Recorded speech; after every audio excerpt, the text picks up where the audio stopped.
반갑습니다. 19일 화요일 새벽을 하나님께 올려드립니다. 함께 사람을 보며 세상을 볼 땐 찬양 부르십니다.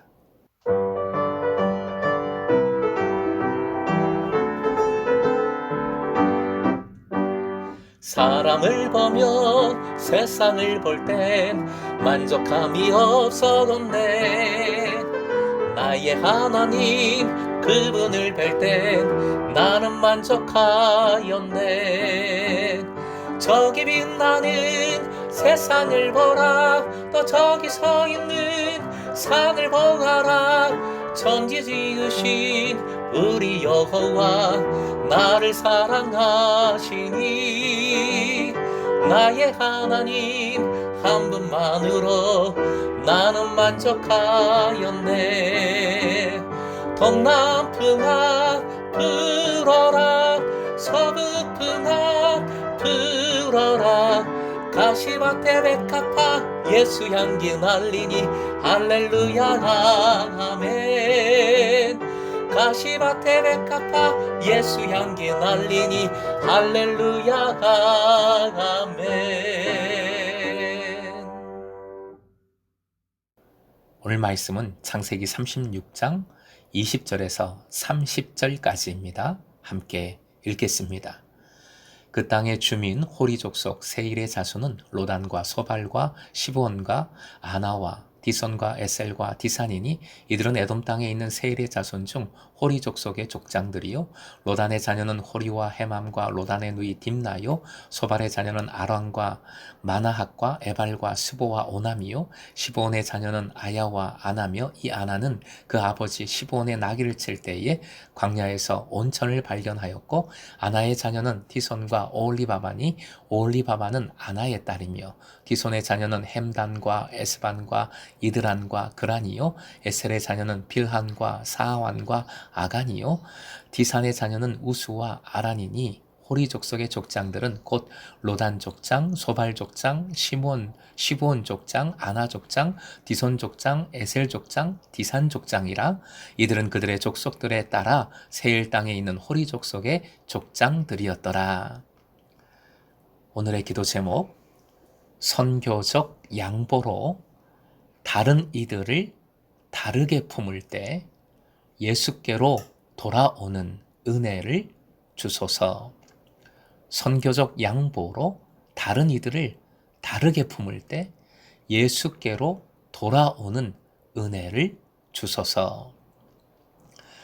에서의 족보에 관한 말씀이 계속 이어집니다. 이런 본문을 묵상하기가 어렵습니다.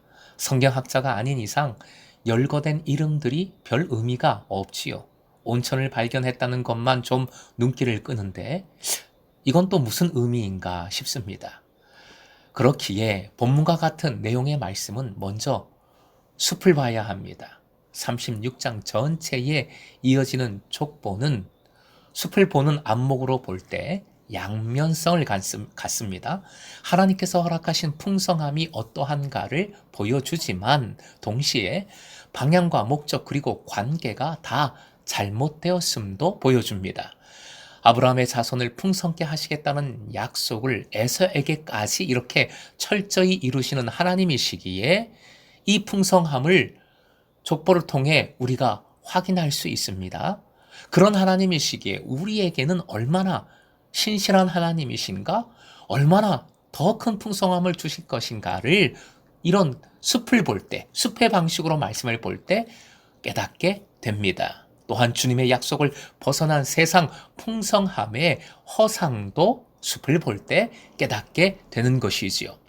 오늘 본문도 국가체제의 확립이라는 족보의 특징을 잘 보여주는데, 다만 그것을 원주민과의 통혼과 결합을 통해 이루었음을 말씀은 알려줍니다. 첫 구절 20절, 그 땅의 주민 호리 족속이라는 표현이 나오지요. 통합의 대상은 세일의 원주민이었던 호리 족속입니다. 이들은 에돔 족속에게 점령당했거나 결혼을 통해 에돔 족속에서 포용되었습니다. 에서의 아내 오홀리바마 역시 호리 족속이었습니다. 24절 온천 온천을 발견했다 합니다.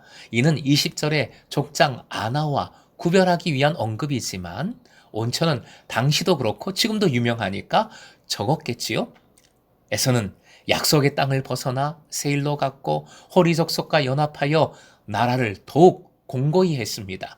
부강하게 했습니다. 이방 여인과 결혼했고 또 지금은 이방 족속과 연합했습니다. 성경은 에서가 세일로 간 것을 다른 곳으로 갔다, 다른 곳으로 갔다 표현했습니다. 우리는 이 다른 것에 참 주의해야 합니다.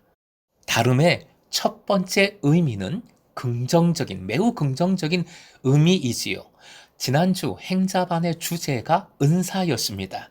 다양한 은사가 그리스도인들에게 있고 실제 행자반에서 은사 점검을 해보니 그곳에 계신 분들도 다 은사가 달랐어요. 다양했습니다.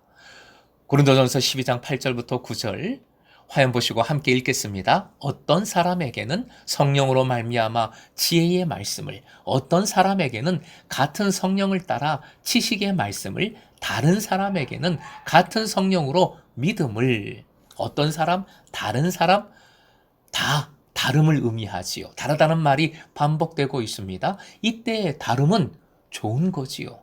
성령께서 주시는 다양성을 의미합니다. 사실 고린도전서 12장 7절이 이 다름의 핵심이지요. 함께 읽겠습니다. 각 사람에게 성령을 나타내심은 유익하게 하려 하심이라. 다양하게 성령의 은사를 주심은 유익하게 하려 하심이라 라는 의미입니다. 유익하게 하려 하심을 세번역 공동 번역은 모두 이렇게 옮겼어요. 함께 읽습니다. 공동 이익을 위한 것입니다. 다름은 성령의 역사입니다. 이 다양성을 통해 공동체를 이롭게 하십니다. 그러므로 우리는 반드시 달라야 하고 그 다름을 기뻐해야 하고 그 다름을 통해 서로를 인정하고 포용해서 공동체를 함께 세워나가야 합니다. 두 번째 다름은 부정적인 의미로서의 다름이지요. 갈라디아서 1장 7절 읽겠습니다. 다른 복음은 없나니 다만 어떤 사람들이 너희를 교란하여 그리스도의 복음을 변하게 하려 함이라. 여기서 다름은 복음이 아닌 것. 이 다름은 세상적으로는 사실 문제가 없어요. 아니 더 화려하고 더 빛나고 더 좋게 보일 겁니다. 바로 본문에서 에서가 호리 족속과 연합하여 온천도 발견하고 세상의 영광과 강한 국가를 이룬 것과 동일합니다.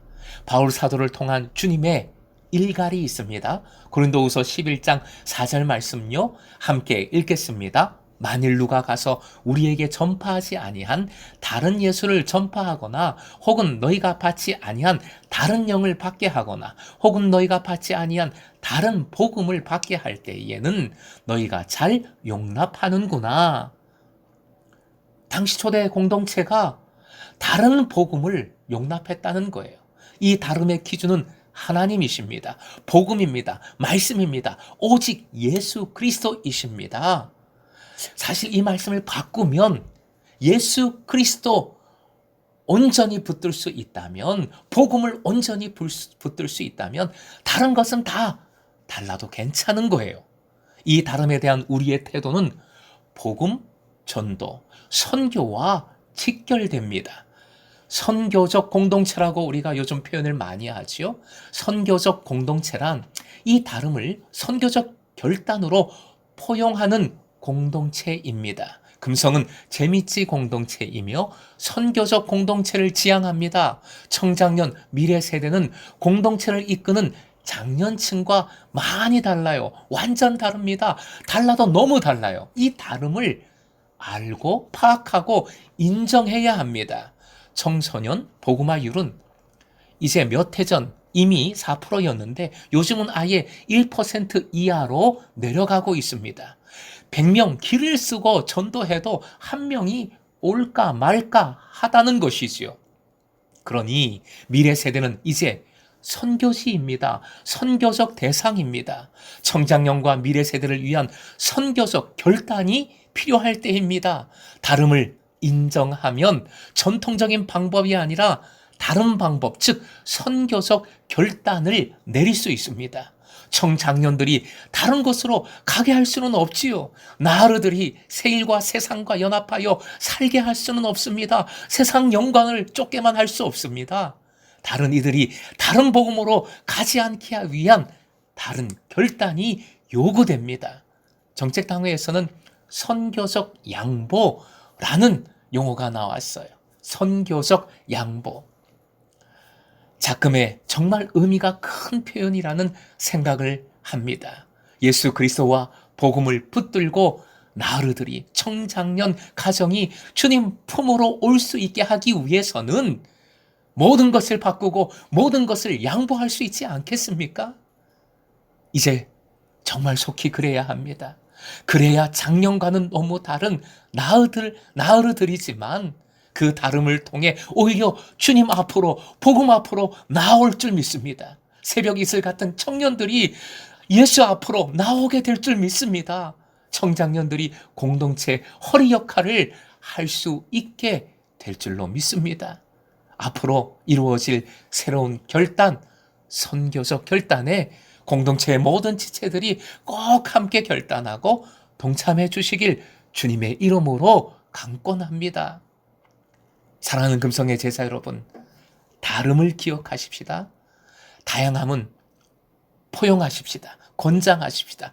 하지만 하나님 아닌 다른 것, 복음이 아닌 다른 것, 예수가 아닌 다른 것은 아무리 화려하고 빛나고 좋아 보여도 내던지십시다. 돌아서십시다.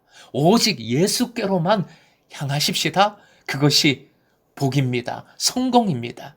오늘도 오직 예수로 복음 아닌 모든 것을 내려놓고 또한 모든 다름을 예수 안에서 예수의 이름으로 포용하여 끌어안아 그 다름을 예수로 하나 되게 하는 여러분 되시길 주님의 이름으로 축원드립니다.